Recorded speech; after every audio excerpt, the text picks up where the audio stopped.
warahmatullahi wabarakatuh. Waalaikumsalam warahmatullahi wabarakatuh. Anak-anak, sebelum memulai pelajaran hari ini, marilah kita membentuk keyakinan kelas dulu. Keyakinan kelas itu apa? Keyakinan kelas itu adalah kesepakatan antara siswa dengan guru. Tujuannya untuk apa? Agar pembelajaran kita itu lebih aman, lebih nyaman, dan lebih lancar dan menyenangkan. Ya. Selain itu, dengan keyakinan kelas, kita nanti pembelajarannya akan berjalan lancar dan menumbuhkan budaya-budaya positif.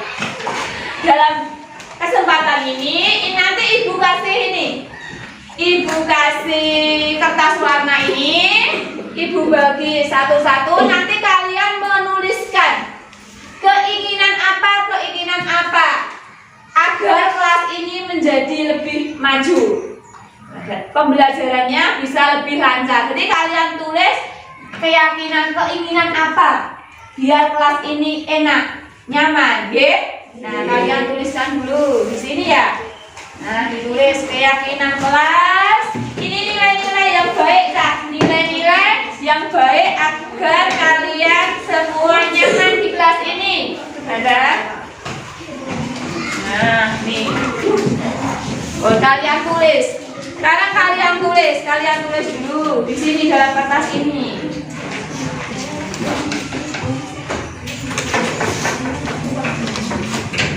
Kalian tulis dulu.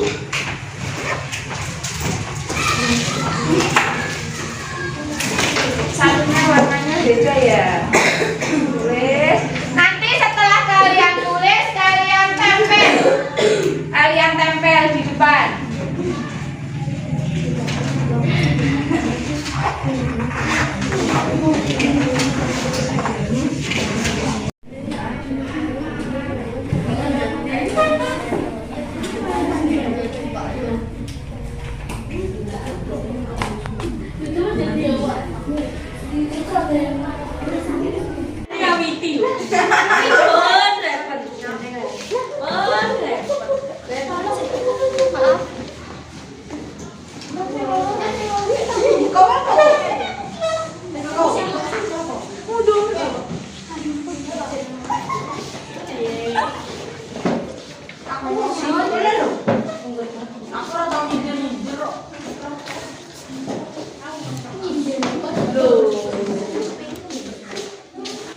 Anak-anak, terima kasih kalian telah menuliskan keyakinan kelas. Mari kita pilah-pilah ya. Yang sama kita jadikan satu, kita pilah-pilah ya. Menjaga nama baik sekolah. Tidak boleh membuang sampah di kolong, maksudnya sini. Terus menjaga nama baik SDN sini. Jagalah kebersihan, berarti maksudnya sini.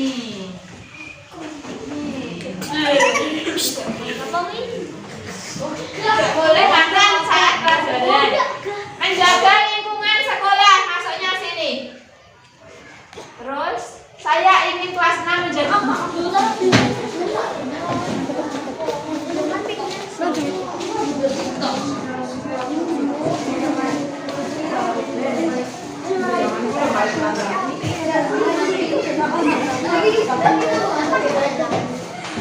Assalamualaikum warahmatullahi wabarakatuh.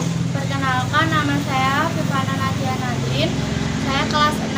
Saya sangat senang sekali dengan adanya keyakinan kelas. Dengan keyakinan kelas saya menjadi nyaman, aman, damai, dan menyenangkan, sehingga pembelajaran bisa berjalan dengan lancar. Terima kasih Bu Eni. Wassalamualaikum warahmatullahi wabarakatuh. Amri wahlul 'uqdatam min lisani yafqahu qawli. Amma ba'd. Yang saya hormati Bapak Kasyono selaku Kepala Sekolah SDN Jajar. Yang saya hormati Bapak Ibu guru semua dan tamu undangan yang berbahagia. Terima kasih. Saya ucapkan terima kasih karena pada hari ini sudah berkenan hadir dalam kegiatan pengimbasan budaya positif di SDN Jajar. Pertama-tama, marilah kita panjatkan puji syukur kehadirat Allah Subhanahu wa Ta'ala karena pada siang hari ini kita bisa berkumpul dalam keadaan sehat walafiat. Tak lupa sholawat serta salam tetap tercurahkan kepada junjungan kita Nabi Muhammad Sallallahu Alaihi Wasallam yang kita nantikan syafaatnya di yaumul kiamah nanti. Amin. Acara yang pertama, pembukaan. Marilah kegiatan hari ini kita buka dengan bacaan basmalah bersama-sama. Bismillahirrahmanirrahim. Acara kedua, sambutan Bapak Kepala Sekolah SDN Jajar, kepada beliau Bapak Kasiono dipersilakan. Alhamdulillah wa syukurillah, la haula wa la quwata illa billah. Asyhadu an la ilaha illallah wa asyhadu anna Muhammadar Rasulullah. Allahumma sholli ala sayyidina Muhammad wa ala ali sayyidina Muhammad.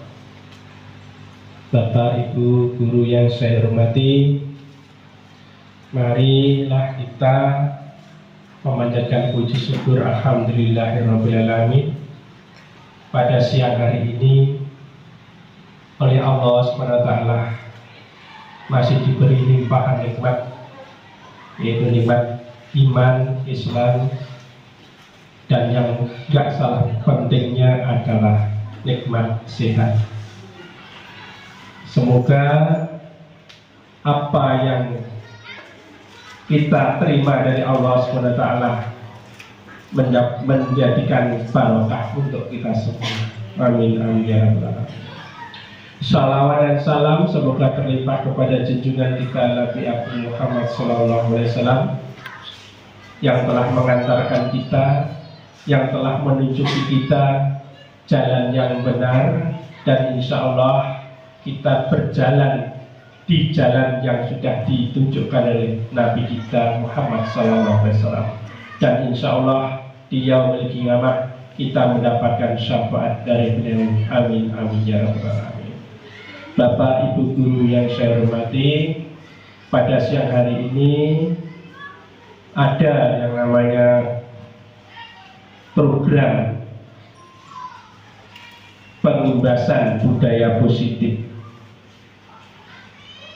Tujuan pertama dari pengimbasan itu adalah menyampaikan sesuatu yang didapatkan dari diklat, dari pelatihan kepada teman-teman sejawat atau teman-teman guru di lingkungan atau di lembaganya.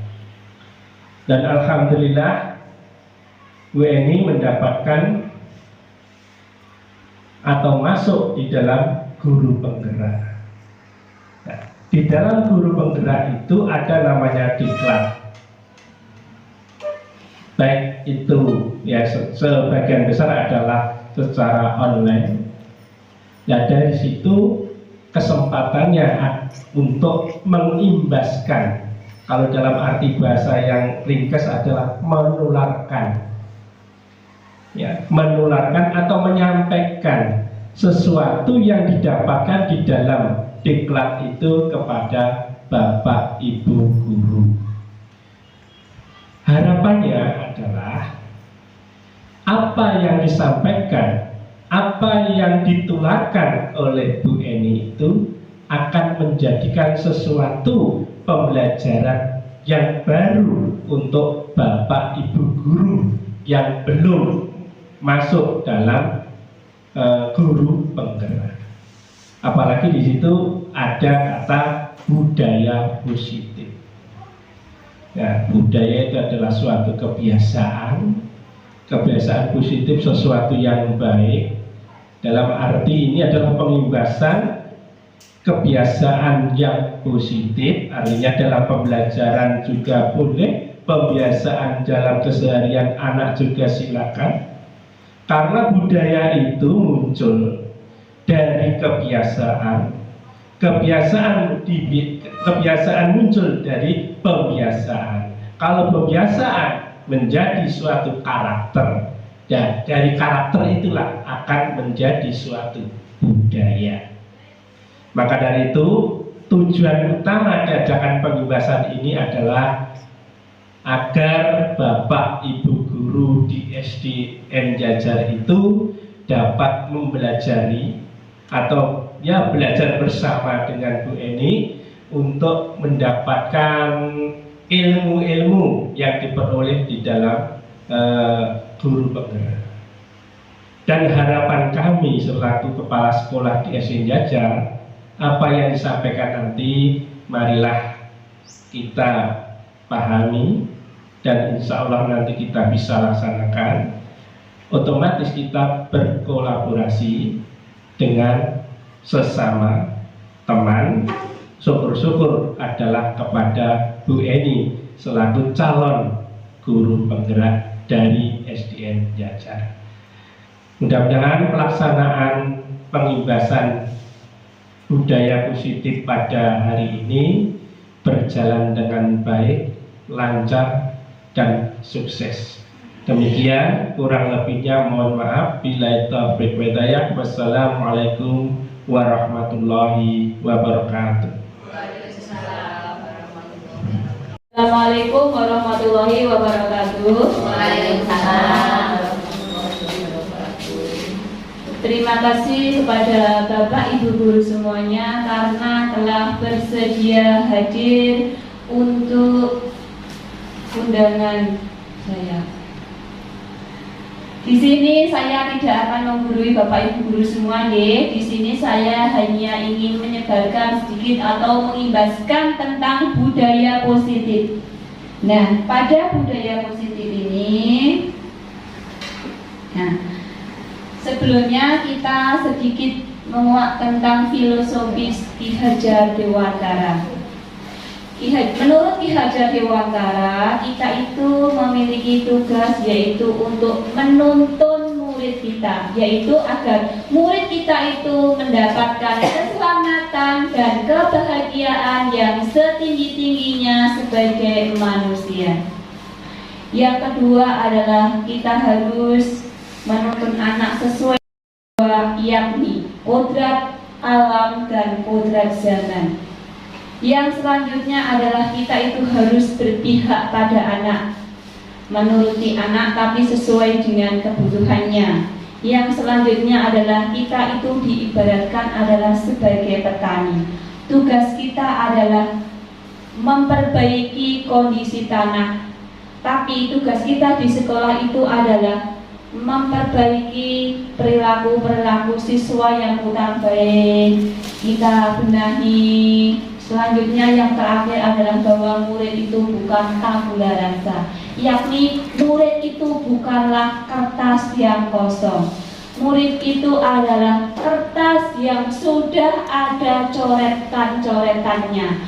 Tugas kita nanti adalah untuk menebalkan coretan itu, ya, agar berperilaku sesuai dengan nilai-nilai yang baik, atau sesuai dengan filosofi Ki Hajar Dewantara itu ada slogannya, yakni ing ngarsa song tulodo ing madya mangun karsa tutwuri handayani. Untuk selanjutnya nanti kita akan belajar bersama tentang budaya positif. Dalam budaya positif ini nanti kita akan belajar bersama-sama tentang perubahan paradigma belajar, disiplin positif, motivasi perilaku manusia, 5 kebutuhan dasar, posisi kontrol restitusi, keyakinan kelas, dan segitiga restitusi. Nah, budaya positif itu merupakan nilai-nilai keyakinan dan kebiasaan yang ada di sekolah yang bisa berpihak pada murid agar murid itu bisa berkembang menjadi pribadi yang kritis, penuh hormat, serta bertanggung jawab. Dalam hal ini contohnya anak-anak bisa melaksanakan tata tertib dengan baik, Misalnya saja datang tepat waktu, terus memakai pakaian dengan lengkap. Terus selanjutnya adalah cinta kebersihan. Jadi selalu mencintai kebersihan. Apabila ada sampah-sampah berserakan, maka seyogyanya dimasukkan ke dalam tempatnya atau wadahnya. Selanjutnya adalah kejujuran. Kejujuran merupakan hal yang sangat penting. Maka kita harus selalu membudayakan kepada anak-anak kita. Yang selanjutnya adalah religius. Religius dalam hal ini misalnya saja dengan pembiasaan-pembiasaan yang baik, seperti pembiasaan sholat duha secara bersamaan. Selanjutnya adalah pembiasaan dengan membaca Asmaul Husna dan surat-surat pendek. Selanjutnya adalah toleransi, saling menghargai, saling menghormati, baik antara siswa dengan siswa, siswa dengan guru, siswa dengan anggota masyarakat yang lain. Yang selanjutnya adalah kepedulian. Kepedulian di sini bahwa anak-anak itu kita biasakan apabila ada anak-anak yang khitan atau ada anak-anak yang sakit, itu kita biasakan untuk menjenguk secara bersama-sama. Itu menunjukkan sikap kepedulian terhadap sesama. Yang terakhir adalah nasionalis. Kita harus selalu menanamkan rasa nasionalis sebagai bukti cinta kita kepada tanah air. Nah, selanjutnya adalah tentang perubahan paradigma belajar. Pembelajaran dengan paradigma baru itu dirancang berdasarkan prinsip pembelajaran yang berdiferensiasi sehingga siswa itu mampu belajar sesuai dengan kebutuhan dari tahap perkembangan untuk mewujudkan profil pelajar Pancasila. Dalam hal ini ada 6 dimensi profil belajar Pancasila. Yang pertama yaitu beriman bertakwa kepada Tuhan Yang Maha Esa dan berakhlak mulia. Yang selanjutnya adalah mandiri, bernalar kritis, kreatif, gotong royong, dan berkebinekaan global. Selanjutnya adalah tentang miskonsepsi makna kontrol menurut Dr. William Jaeger. Dalam hal ini, yang pertama adalah ilusi guru mengontrol murid. Kita itu tidak dapat memaksakan murid untuk berbuat sesuatu jika murid itu memilih untuk tidak melakukannya. Pada teori ini menyatakan bahwa semua perilaku itu memiliki tujuan, bahkan perilaku yang tidak mereka sukai.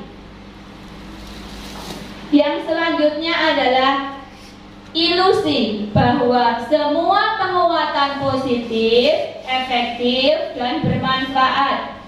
Penguatan positif atau bujukan itu juga merupakan salah satu kontrol bahwa segala usaha untuk mempengaruhi murid agar mengulangi perilaku tertentu merupakan usaha untuk mengontrol murid tersebut.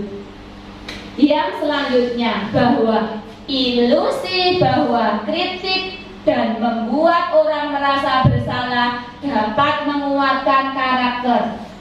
Bagi guru kadang kita itu sulit untuk mengidentifikasi perilaku ini karena seringkali guru itu cukup menggunakan suara yang halus untuk menyampaikan pesan yang negatif.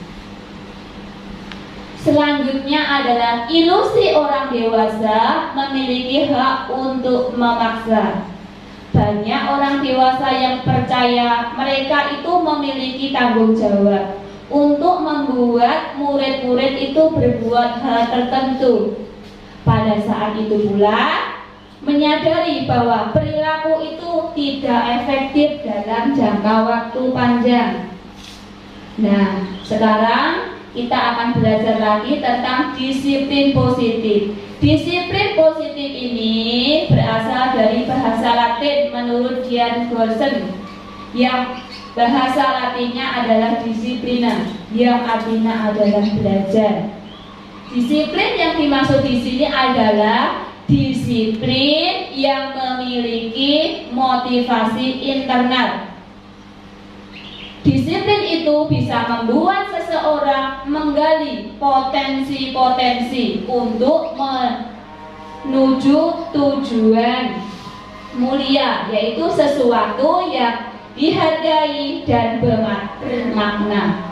Sebagai seorang pendidik, tujuan kita adalah menciptakan anak-anak yang disiplin diri sehingga mereka bisa berperilaku mengacu pada nilai-nilai kebajikan universal dan memiliki motivasi intrinsik, bukan ekstrinsik.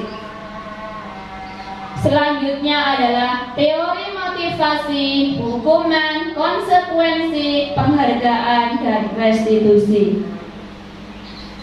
Anak yang berbuat kesalahan adalah anak yang nakal. Setuju napa mboten? Ya.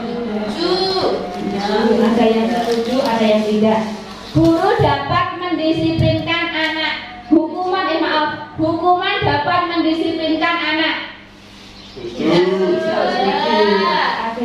Selanjutnya adalah pemberian hukuman dengan hal positif seperti membersihkan halaman dapat meningkatkan disiplin anak. Setuju. Ya, ada yang setuju, ada yang tidak setuju. Penghargaan dapat meningkatkan motivasi belajar anak. Setuju. Nah, sekarang kita bahas ya tadi tentang teori motivasi dulu. Manusia melakukan kegiatan atau kesalahan itu pasti mempunyai tujuan atau motivasi. Tujuannya untuk apa? Tujuannya untuk memenuhi kebutuhan hidup. Nah, sekarang ada 3 motivasi perilaku manusia. Yang pertama adalah menghindari ketidaknyamanan atau hukuman. Yang kedua adalah mendapatkan imbalan atau penghargaan dari orang lain. Yang ketiga adalah menjadi orang yang mereka inginkan dan menghargai diri sendiri dengan nilai-nilai yang mereka percaya.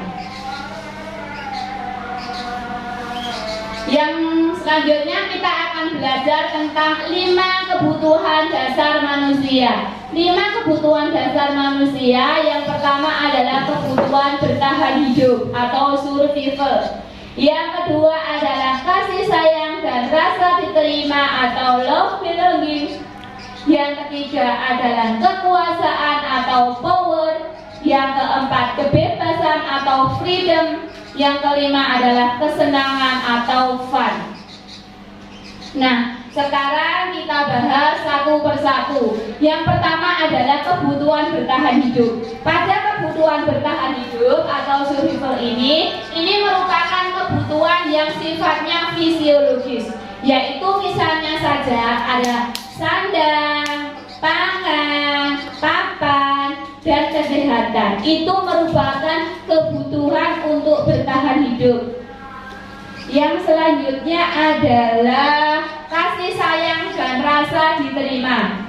Dalam kasih sayang dan rasa diterima itu masuk dalam kebutuhan psikologis. Jadi ia itu ingin disukai dan diterima baik oleh lingkungan. Misalnya ketika ada anak yang berbuat salah, ia itu ingin mendapatkan perhatian temannya, perhatian dari gurunya, ataupun dari orang tuanya. Nah, itu merupakan, jadi ia itu berbuat salah demi mencari perhatian. Itu masuk dalam kasih sayang dan rasa diterima. Selanjutnya adalah kekuatan atau power. Ini ada berhubungan dengan kekuatan untuk mencapai sesuatu sehingga menjadi lebih kompeten, terampil, diakui atas prestasinya, keterampilan kita didengarkan dan memiliki rasa percaya diri. Biasanya anak ini ingin menjadi seorang pemimpin, jadi berkuasa dalam hal ini. Yang selanjutnya adalah freedom atau kebebasan. Nah, anak-anak itu menginginkan pilihan, yaitu ingin banyak bergerak, mencoba hal-hal yang menarik, tidak tergantung pada orang lain, tidak mudah terpengaruh. Itu merupakan contoh dari kebutuhan kebebasan atau freedom. Yang terakhir adalah kesenangan atau fun. Kebutuhan ini untuk mencari kesenangan, yaitu dengan bermain, tertawa. Jadi kebutuhan ini merupakan kebutuhan kesenangan yang tinggi. Biasanya anak-anak ini suka bermain, suka mengoleksi barang-barang tertentu, suka bercanda, suka bergurau, suka melucu, dan sangat menggemaskan. Nah, selanjutnya kita akan belajar tentang posisi kontrol. Nah, posisi kontrol yang pertama yaitu sebagai penghukum. Ini mayoritas kita masih sering masuk dalam kontrol penghukum. Biasanya anak-anak itu disuruh apabila, contohnya ya, apabila ada PR terus anak-anak tidak mengerjakan, biasanya itu dikasih hukuman ya. Makanya masuknya dalam kontrol penghukum. Ya, selanjutnya adalah pemantau sebagai teman, pembuat rasa bersalah, dan manajer. Kita akan pelajari satu persatu. Nah, dalam posisi kontrol penghukum itu biasanya menggunakan hukuman fisik maupun verbal. Biasanya menggunakan kata-kata yang menekan. Patuhi aturan saya, patuhi aturan Bu Guru. Awas kalau tidak dipatuhi nanti mendapat hukuman. Kamu selalu saja salah. Nah, terus ini contohnya saja. Apabila anak-anak, misalnya anak-anak tidak memakai seragam lengkap, itu dikasih hukuman untuk membersihkan halaman. Itu berarti menggunakan kontrol penghukum. Dalam hal ini hasilnya murid itu menjadi marah, pendendam, dan bersifat agresif. Nah, kadang-kadang murid itu menjadi jengkel kepada kita, dendam, marah kepada kita. Gak seneng aku Bu Guru kaya megane gaene hukum. Gak seneng aku megane guru ke apa saiki menehi sanksi. Nah, itu merupakan contoh dari kontrol penghukum. Jadi hasilnya adalah murid menjadi mudah marah, dendam, dan bersifat agresif. Nah, selanjutnya adalah pembuat merasa bersalah. Dalam hal ini guru akan bersuara lembut, ya, membuat orang lain merasa tidak nyaman, bersalah, rendah diri, ya. Biasanya kata-katanya begini. Berapa kali ibu atau bapak harus memberitahu kamu? Apa kamu gak kasihan sama ibu? Nah, itu biasanya kita menggunakan kata-kata itu kepada anak didik kita. Hasilnya apa? Murid itu berarti akan merasa bersalah. Oh iya ya, aku merasa salah. Ya, berarti murid itu merasa menjadi murid yang gagal. Yang selanjutnya adalah kontrol sebagai teman. Nah, guru itu tidak akan menyakiti murid, namun dalam hal ini guru itu tetap mengontrol murid melalui persuasi, ajakan. Ayo bantu ibu atau bapak. Apakah kamu tidak ingat bapak atau ibu dulu pernah membantu kamu selama ini? Kita itu berarti merasa dekat dengan mereka, dengan anak-anak didik kita. Berarti kita seolah-olah itu menjadi temannya, ya. Terus hasilnya apa? Murid itu akan tergantung pada satu guru tersebut dan mengabaikan guru lain. Oh, aku menak diolang Bu Sriwati Bu Sriwati koyok kancaku dhewe. Empun aku gak seneng diolang karo Pak Kai megokne gula, ya kan? Ya, itu merupakan contoh dari posisi kontrol teman. Yang selanjutnya adalah posisi pemantau. Pada posisi pemantau ini berarti kita itu mengawasi murid. Kita bertanggung jawab atas perilaku yang kita awasi. Kalau yang kita awasi murid ini si A, berarti kita bertanggung jawab atas murid tersebut. Posisi pemantau ini berdasarkan peraturan dan konsekuensi. Peraturannya apa? Ya, di peraturan itu tertulis apa? Terus apa yang telah kamu lakukan? Terus sanksinya apa? Nah, itu merupakan contoh pertanyaan-pertanyaan daripada pemantau. Hasilnya apa? Hasilnya murid itu lebih memahami konsekuensi dari melanggar aturan. Oh iya ya, aku nek melanggar aturan berarti aku kon resiki kamar mandi. Sehingga murid itu merasa tidak nyaman. Terus selanjutnya ini adalah posisi kontrol yang paling ideal, yakni adalah sebagai manajer. Dalam posisi manajer ini, guru berbuat sesuatu bersama dengan murid. Jadi ada interaksi antara guru dan murid. Mereka mempersilahkan murid untuk mempertanggungjawabkan perilakunya. Jadi apabila ada kesalahan, itu mempertanggungjawabkannya. Terus selanjutnya adalah mendukung murid. Kita dukung murid agar dapat menemukan solusi sendiri dari masalahnya tersebut.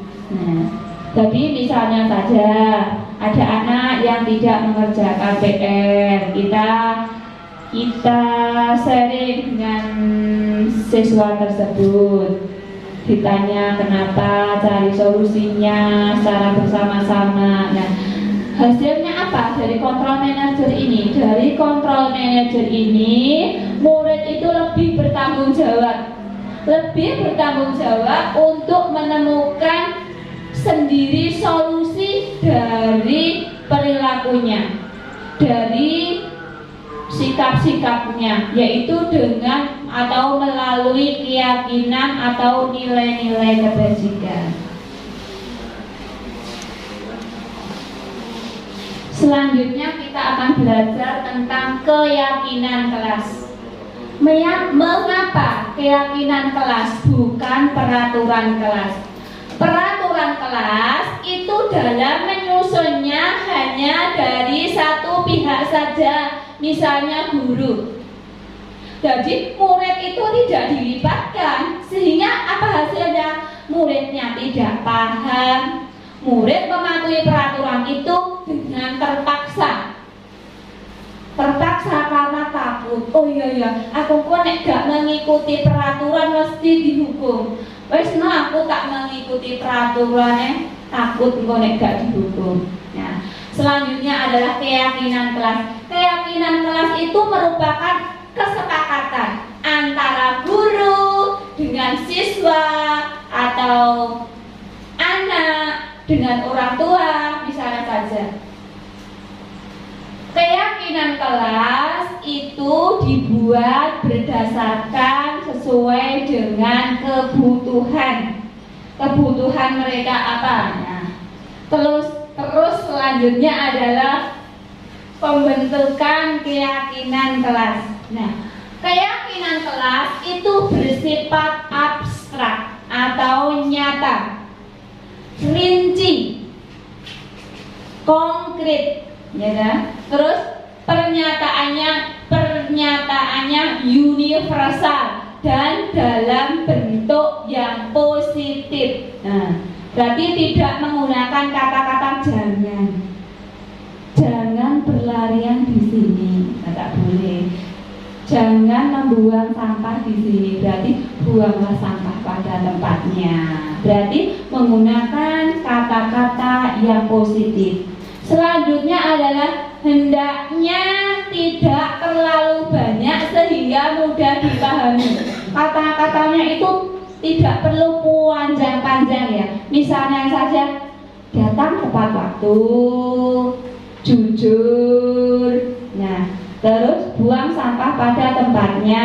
Itu merupakan contoh-contoh yang kata-katanya tidak terlalu banyak sehingga anak itu mudah untuk memahaminya. Yang selanjutnya adalah semua warga kelas itu ikut berkontribusi dalam membuatnya. Jadi seluruh siswa itu berhak berpendapat, semua bebas untuk mengeluarkan pendapat, menuangkan pendapatnya. Yang selanjutnya adalah bersedia untuk meninjau kembali dari waktu ke waktu. Jadi keyakinan kelas itu tidak 1 tahun itu saja, tidak bisa dirubah dalam kurun waktu tertentu ya. Jadi bisa ditinjau kembali dalam waktu ke waktu. Selanjutnya adalah contoh peraturan dan keyakinan kelas yang dituju. Misalnya saja ada peraturan gini, kembalikan buku di tempatnya. Itu keyakinan kelas yang dituju adalah tanggung jawab, nilainya tanggung jawab.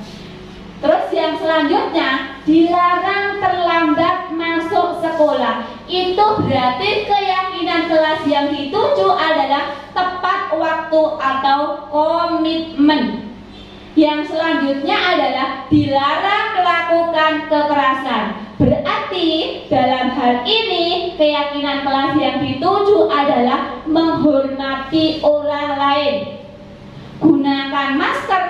Keyakinan kelas yang dituju adalah kesehatan dan keamanan, supaya sehat dan supaya aman.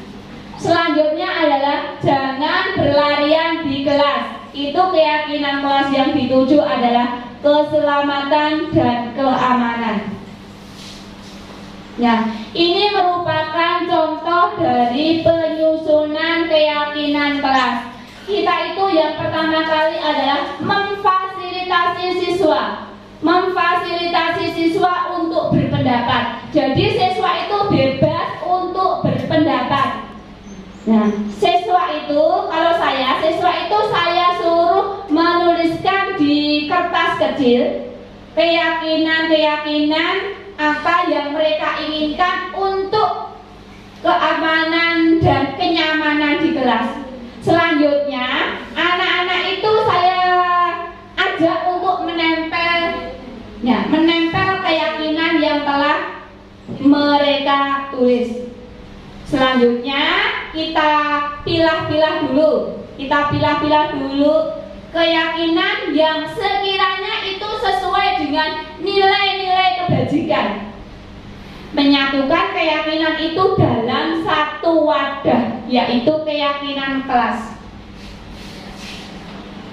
Yang selanjutnya adalah menandatangani. Setelah keyakinan kelas itu ditempel, seluruh anak-anak, seluruh warga kelas itu semuanya menandatangani. Itu bukti komitmen. Nah, komitmen secara bersama-sama membuktikan bahwa semua itu harus melakukan keyakinan kelas tersebut dengan penuh rasa tanggung jawab.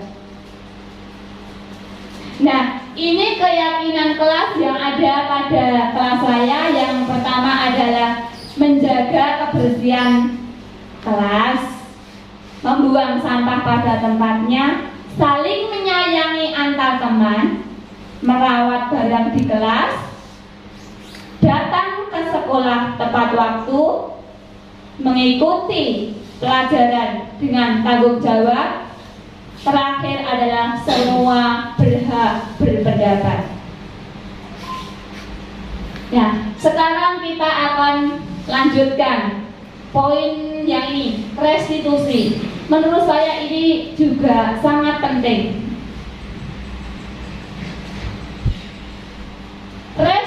restitusi itu merupakan proses menciptakan kondisi bagi siswa untuk memperbaiki kesalahan sehingga mereka itu bisa kembali kepada kelompok mereka dengan karakter yang lebih kuat. Nah, berarti ada mengajarkan kepada murid untuk mencari masalah, untuk mencari solusi untuk masalah yang dihadapinya, dan membantu murid untuk berpikir tentang seperti apa ya yang diinginkan, terus bagaimana ya memperlakukan orang lain itu dengan cara kolaborasi antara murid dengan guru. Tujuannya untuk apa? Tujuannya yakni untuk menghargai nilai-nilai kebajikan yang telah mereka percayai. Ya, sekarang restitusi itu memiliki tujuan, yaitu tujuannya adalah untuk disiplin positif, untuk memulihkan dirinya menjadi lebih baik. Terus itu bukan perilaku untuk menyenangkan orang lain, tapi untuk menghindari ketidaknyamanan. Itu inisiatifnya sendiri dalam melakukan nilai-nilai kebajikan. Nah, sekarang kita segitiga restitusi. Segitiga restitusi itu merupakan dialog yang dijalankan antara guru atau orang tua untuk menghasilkan murid yang lebih bertanggung jawab lagi. Pada prosesnya, restitusi itu ada 3 langkah. Yang pertama yaitu menstabilkan identitas, validasi tindakan yang salah, menanyakan keyakinan. Nah, menjalankan perannya sebagai kontrol manajer tadi berarti kita dengan menggunakan segitiga restitusi. Yang pertama adalah menanyakan keyakinan. Terus Yang pertama adalah menstabilkan identitas dulu. Yang kedua adalah validasi tindakan yang salah, yaitu dengan cara untuk mendapatkannya itu apa yang dibutuhkan itu bagaimana caranya, terus alasannya melakukan itu apa. Terus yang selanjutnya adalah menanyakan keyakinan. Keyakinan kelas apa yang telah kita sepakati. Terus kamu ingin menjadi orang yang seperti apa? Itu merupakan contoh-contoh dalam menanyakan kepada siswa. Nah, sekarang adalah restitusi mengarahkan kesuksesan. Itu ada 2 identitas, yakni ada identitas gagal dan identitas sukses. Dalam ini perilaku pasif atau agresif itu meningkat hukuman. Terus konsekuensinya penguatannya itu hanya bertahan dalam jangka waktu pendek. Kalau restitusi itu masalah bisa terpecahkan dengan restitusi. Sistem tidak akan berjalan bila murid tidak takut. Kalau di hukuman gitu. Kalau konsekuensi memerlukan monitoring, berarti perlu dimonitor dan disupervisi secara terus-menerus dari guru. Yang selanjutnya adalah murid itu lebih bertanggung jawab untuk perilakunya. Ini masuk dalam restitusi. Berarti dengan restitusi murid itu bertanggung jawab, lebih bertanggung jawab atas perilaku yang telah mereka lakukan. Berlaku hanya pada sebuah institusi, tidak berlanjut pada kehidupan nyata. Ini hukuman. Kalau pada konsekuensi, berarti penerapannya itu mengikuti peraturan dalam masyarakat. Yang kalau pada restitusi, itu fokus pada pemecahan masalah dalam jangka waktu panjang. Dalam hukuman, peraturannya adalah kamu harus melakukan ini. Ya. Tapi kalau dalam konsekuensi, apa melakukannya? Tanya dulu, terus mampukah kamu melakukannya? Nah, kalau dalam restitusi, apa yang kamu yakini? Jadi kita menanyakan apa yang telah mereka yakini, terus apa yang bisa ia lakukan untuk memperbaiki kesalahannya. Nah, terus murid dan anak membenci peraturan. Dengan adanya hukuman, itu murid akan benci pada peraturan. Kalau konsekuensi, murid itu akan menghormati peraturan. Sedangkan kalau dengan menggunakan restitusi, berarti murid atau anak itu akan menghormati orang lain dan menghormati dirinya. Nah, di sini saya mempunyai contoh praktek segitiga restitusi. Assalamualaikum warahmatullahi wabarakatuh. Saya Endika Yati, CCP Angkatan 7 Kabupaten Magetan. Di sini saya akan memaparkan demonstrasi kontekstual modul 1.4 budaya berkulit penerapan segitiga restitusi. Restitusi adalah proses menciptakan kondisi bagi murid untuk memperbaiki kesalahan mereka dengan karakter yang lebih kuat. Restitusi memiliki tujuan, disiplin positif, dan memulihkan dunia. Restitusi bukan perilaku untuk menyenangkan orang lain atau menghindari ketidaknyamanan. Restitusi inisiatif sendiri, menghargai dan melakukan nilai-nilai kebajikan. Segitiga restitusi adalah suatu proses dialog yang dijalankan oleh guru atau orang tua agar menghasilkan murid yang mandiri dan tanggung jawab. Restitusi prosesnya terdiri dari 3 langkah, yaitu yang pertama menstabilkan identitas, yang kedua validasi tindakan yang salah, yang ketiga adalah menanyakan keyakinan. Di awal pembelajaran, warga kelas 6 telah membuat keyakinan. Nah, ini ada pada waktu di awal pembelajaran, warga kelas 6 telah membuat keyakinan kelas yang telah disepakati secara bersama-sama.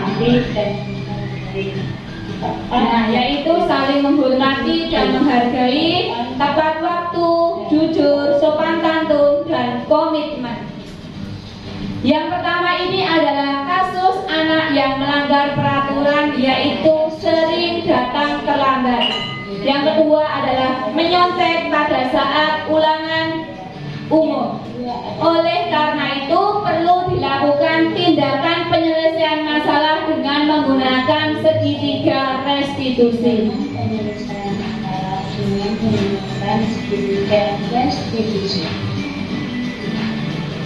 Skenario ini merupakan skenario kasus 1, yaitu ada anak yang namanya Nabila, kelas 6 itu sering datang terlambat. Dalam kesepakatan kelas ada salah satu nilai kebajikan yang telah dipelajari, yakni adalah komitmen. Ini artinya bahwa semua warga kelas sepakat dan meyakini bahwa semua itu harus berkomitmen dalam menjalankan kesepakatan. Sering datang terlambat itu merupakan salah satu tindakan yang tidak sesuai dengan nilai kebajikan yang telah mereka sepakati. Saya sebagai seorang guru itu melakukan tindakan penyelesaian masalah dengan menggunakan segitiga restitusi. Harus melakukan tindakan penyelesaian masalah, yakni dengan segitiga restitusi.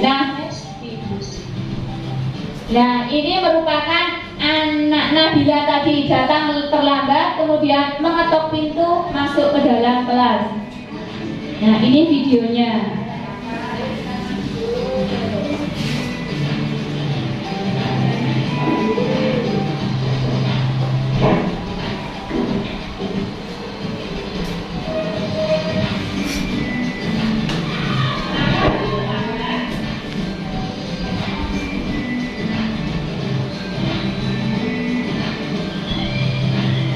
Berikut adalah praktek penerapan.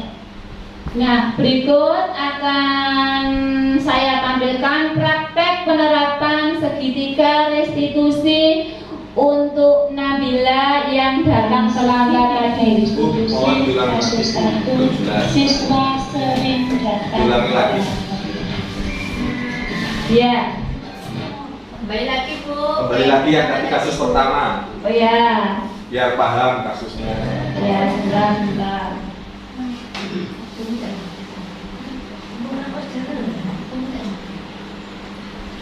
Kembali lagi. Assalamualaikum warahmatullahi wabarakatuh. Saya PP Angkatan 7 Kabupaten Magetan.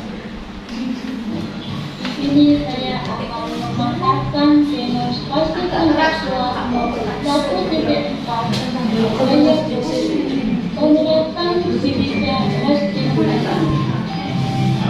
Restitusi adalah proses menciptakan kondisi bagi murid untuk memperbaiki kesalahan mereka dengan karakter yang lebih kuat. Restitusi memiliki tujuan disiplin positif dan memberikan nilai. Restitusi bukan perilaku untuk menyenangkan orang lain atau. Nah, dalam hal ini restitusi itu untuk menciptakan kondisi murid untuk memperbaiki kesalahan. Agar apa? Agar karakternya itu bisa lebih kuat.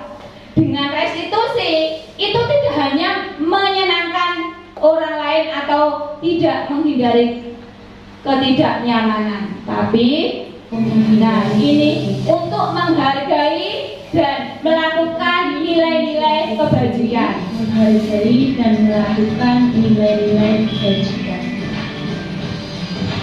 Segitiga restitusi adalah suatu proses dialog yang dijalankan oleh guru atau orang tua agar mengumpulkan murid yang mandiri dan tanggung jawab. Restitusi prosesnya terdiri dari 3 langkah, yaitu yang pertama menstabilkan identitas, yang kedua validasi tindakan.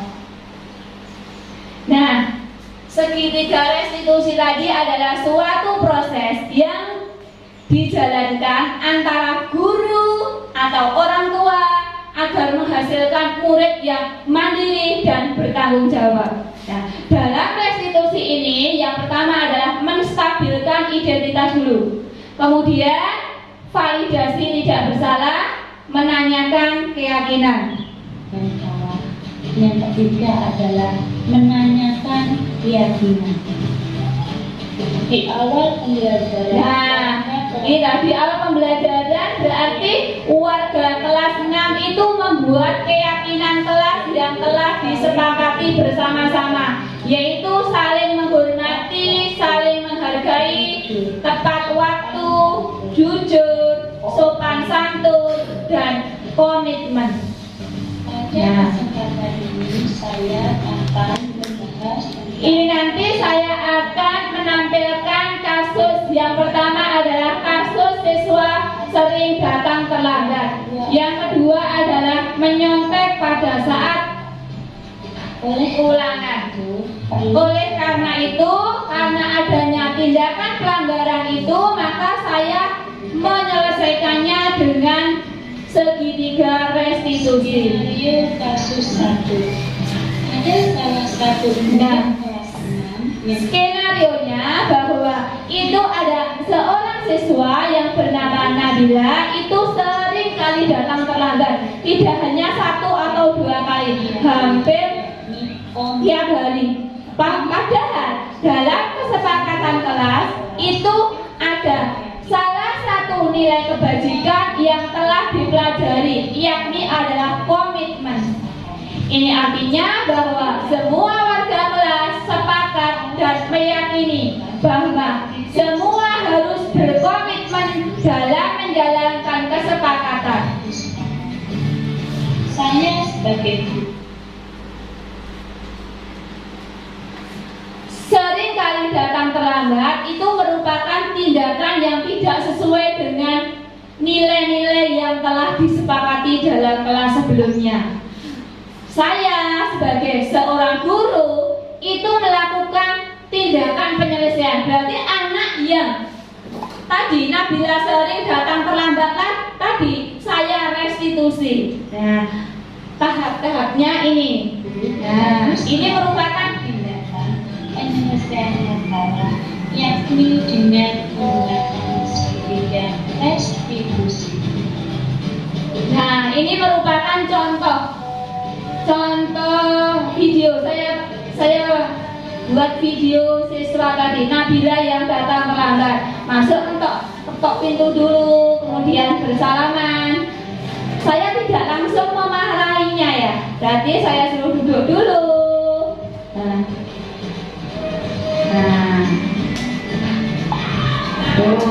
Saya suruh membuka pelajaran dulu, mengikuti teman-temannya yang sudah melakukan. Berikut ini adalah penerapan segitiga restitusi kasus 1. Sering datang terlambat. Nah, ini dalam hal ini Nabila ini tidak saya langsung di kelas, tidak saya langsung marahin, tidak, tapi saya panggil ke kantor ya, saya tanya dulu. Nah, saya mencoba menstabilkan identitas dulu. Biasanya nah, saya tanyai masuk pukul berapa, itu berarti termasuk menstabilkan identitas. Terlambat itu merupakan suatu kesalahan. Semua orang pasti pernah mengalami kesalahan. Nenek pun juga pernah mengalami kesalahan. Dalam hal ini saya tanyakan, nah, berarti semua orang itu pasti pernah melakukan kesalahan. Ini pun juga pernah melakukan kesalahan. Nah, sekarang terus saya suruh menceritakan, ini maksudnya dalam validasi tindakan yang salah. Mengapa datang terlambat? Nah, ditanyakan mengapa datang terlambat. Terus yang terakhir adalah menanyakan keyakinan. Dalam menanyakan keyakinan ini saya menanyakan apa keyakinan kelas yang telah disepakati. Nah, kamu ngerti ya bahwa komitmen itu penting atau manfaat? nah, ini saya tanyakan manfaatnya apa dari keyakinan kelas tersebut. Tidak bisa terlambat lagi.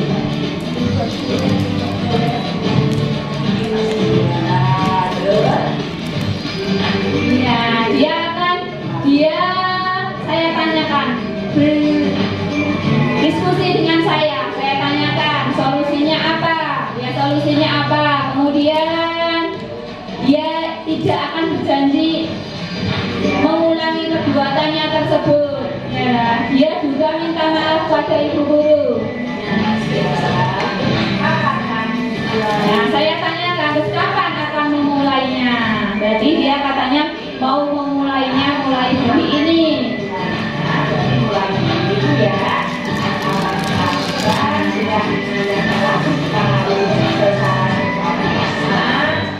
Semoga kamu menjadi anak. Nah, terus saya semoga Nabila bisa menjadi anak yang solehah, terus bisa mampu berkomitmen datang tepat pada waktunya. Nah, selanjutnya anak saya suruh kembali ke kelas. Skenario kasus. Terus yang selanjutnya adalah Siswa kelas 6. kasus yang kedua adalah suka menyontek pada saat ulangan semester. Saya melihat ada anak, salah satu siswa itu menyontek. Jadi dia itu melihat ke depan, melihat ke belakang, melihat ke samping. Padahal dalam kesepakatan kelas adalah salah satu nilai yang telah disepakati atau diyakini dalam kelas, yakni adalah sikap jujur. Ini artinya bahwa semua warga kelas, berarti semua warga kelas harus jujur dalam melakukan segala hal. Menyontek itu merupakan salah satu tindakan tidak jujur dan bertentangan dengan nilai-nilai kebajikan yang telah mereka sepakati atau yang telah mereka yakini. Saya sebagai seorang guru itu melakukan tindakan untuk menyelesaikan masalah, yakni dengan segitiga restitusi.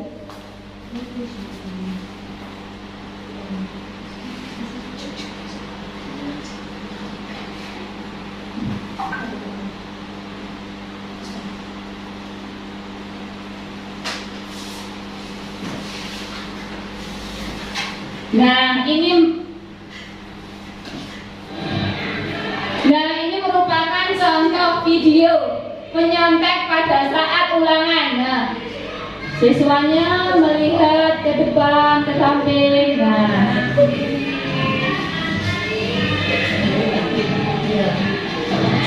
saya berkeliling ya, saya tahu. Nah, saya ingatkan ya. Tapi tidak saya tegur langsung. Nah, praktek penerapannya Segitiga restitusi kasus 2 yaitu menyontek pada saat ulangan. Nah, ini adalah praktek segitiga restitusi. Yang pertama adalah menstabilkan identitas. Alat ulangan kemarin, kamu itu menerima jawaban dengan kami. Kamu tahu itu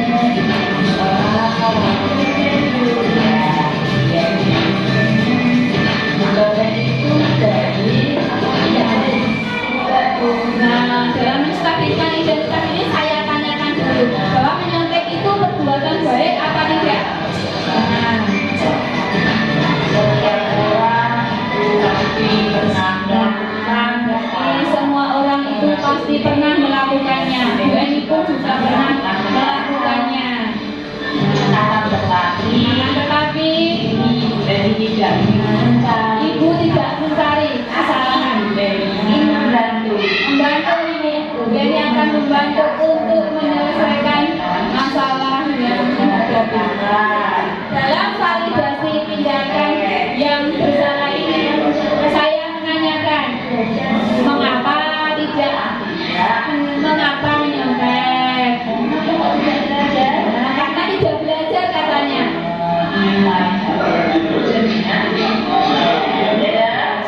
Terus menyontek. Sehingga saya tidak bisa mengerjakan ulangan Bisa mengerjakan ulangan. akhirnya menyontek. Nah, sekarang kamu masih menjaga apa keyakinan sebelah yang telah Menanyakan keyakinan. Dalam menanyakan keyakinan ini, anak saya tanya, nah, keyakinan apa yang telah mereka sepakati atau mereka yakini sebelumnya? itu termasuk perbuatan Jadi menyontek ini termasuk terus perbuatan yang tidak jujur, tidak sesuai dengan nilai-nilai kebajikan atau nilai keyakinan kelas yang telah mereka yakini. Nah, ia katanya mau berusaha memperbaiki, tidak akan menyontek lagi.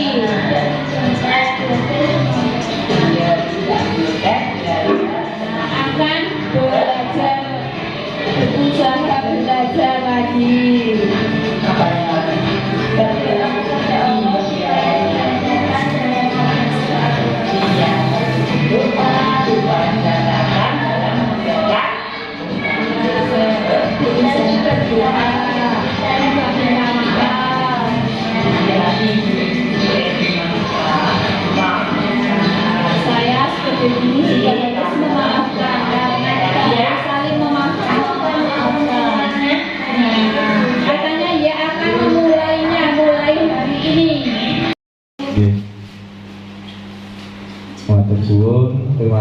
atas waktunya. Perkenalkan, nama saya Pak Hendra. Mungkin sedikit pertanyaan dari saya, kan banyak peserta kita mempunyai karakteristik yang berbeda-beda. Nah, tadi di ada kasus pertama, kasus kedua tentang restitusi segitiga. Nah, sedangkan anak tadi kan banyak karakteristiknya. Nah, di sini yang mau saya tanyakan, bagaimana restitusi yang sudah dibuat itu tidak sesuai dengan apa yang diangan-angankan dari kita. Ya, cukup. Terima kasih.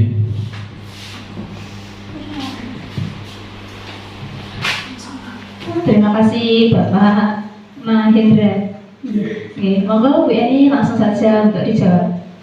Terima kasih Pak Mahendra, pertanyaan yang sangat luar biasa. Ya, di sini kita sebagai guru, tugas kita adalah membimbing, mengarahkan kepada anak didik kita. Jadi kita arahkan anak didik kita untuk sesuai dengan nilai-nilai kebajikan yang ada pada diri. Ya, kita arahkan anak kita untuk menuju kebaikan, nilai-nilai kebaikan. Jadi kita arahkan guru, kita bimbing, kita ajak berkomunikasi, kolaborasi antara siswa dan murid. Nah, kita jelaskan, kita pahamkan dulu, terus bagaimana cari yang terbaik, solusi yang terbaik sesuai dengan nilai-nilai kebajikan dan sesuai dengan profil belajar Pancasila. Saya kira dari saya sekian Pak Indra, monggo. Masih kurang jelas apa mboten nggih? Oh, sampun. Sekian pemaparan dari saya tentang modul 1.4 budaya positif. Apabila ada kurang lebihnya, saya mohon maaf yang sebesar-besarnya. Ada virus muncul di Wuhan, jangan lupa jaga kesehatan. Apabila ada kata yang kurang berkenan, sulilah kiranya dimaafkan. Wassalamualaikum warahmatullahi wabarakatuh. Assalamualaikum warahmatullahi wabarakatuh. Perkenalkan, nama saya Ibu Sriwati dari SD Negeri Jajar. Saya sangat senang sekali dengan paparan, pengibasan yang telah disampaikan oleh Bu Eni. Saya menjadi lebih paham tentang budaya positif. Membangun budaya positif tidak hanya dari luar saja, akan tetapi dari dalam juga lebih penting, terutama dari dalam diri murid tersebut. Apa yang diinginkan, disepakati, dan diyakini lahir dari siswa itu sendiri. Paradigma perubahan merupakan hal yang mencerahkan bagi saya. Menurut saya, memposisikan murid itu sangat penting. Budaya positif perlu diterapkan tidak hanya pada murid, tetapi juga pada guru dan seluruh lingkungan sekolah. Sekian dari saya. Wassalamualaikum warahmatullahi wabarakatuh.